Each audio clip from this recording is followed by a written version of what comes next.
സ്കീമിൻ്റെ latest update ആണ് ഇത്. KEAM engineering pharmacy entrance exam എഴുതുന്നവർക്കായിട്ടുള്ളൊരു നോട്ടിഫിക്കേഷനാണ്. അതായത് ഓൾറെഡി കീം പ്രോസ്പെക്ടസ് വന്നപ്പോൾ നമ്മുടെ ഹയർ സെക്കൻഡറിയുടെ CBSE പോർഷൻസ് കുറച്ച് ഒഴിവാക്കിയതും കൂടി ഇൻക്ലൂഡഡ് ആയിട്ടാണ് കീമിൻ്റെ സിലബസ് വന്നത്.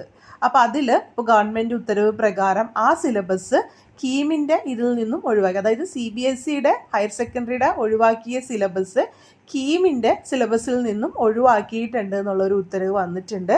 അപ്പോൾ അതനുസരിച്ചിട്ട് നിങ്ങൾക്ക് സിയുടെ വെബ്സൈറ്റിൽ കയറിയിട്ടുണ്ടെങ്കിൽ ce.kerala.gov.in എന്നുള്ള വെബ്സൈറ്റിൽ കയറിയിട്ടുണ്ടെങ്കിൽ അവിടെ നിങ്ങൾക്ക് ഈ പ്രോസ്പെക്ടസിന് തൊട്ട് താഴെയായിട്ട് മോഡിഫൈഡ് സിലബസ് എന്ന് പറഞ്ഞ് കാണാൻ പറ്റും. നിങ്ങളതിൽ ക്ലിക്ക് ചെയ്താൽ മതി. അപ്പോൾ ആ ഒരു സിലബസ് ഡൗൺലോഡ് ചെയ്തെടുക്കും. അപ്പോൾ ഇത് മാത്രം നിങ്ങൾ എക്സാമിന് ഫോക്കസ് ചെയ്ത് പഠിച്ചാൽ മതി. അപ്പോൾ +2 CBSEയിൽ ഒഴിവാക്കിയ പോർഷൻസ് എൻട്രൻസ് കമ്മീഷൻ ഒഴിവാക്കിയിട്ടുണ്ട്. കൂടുതൽ അപ്ഡേറ്റിന് ചാനൽ സബ്സ്ക്രൈബ് ചെയ്യുക. Take care.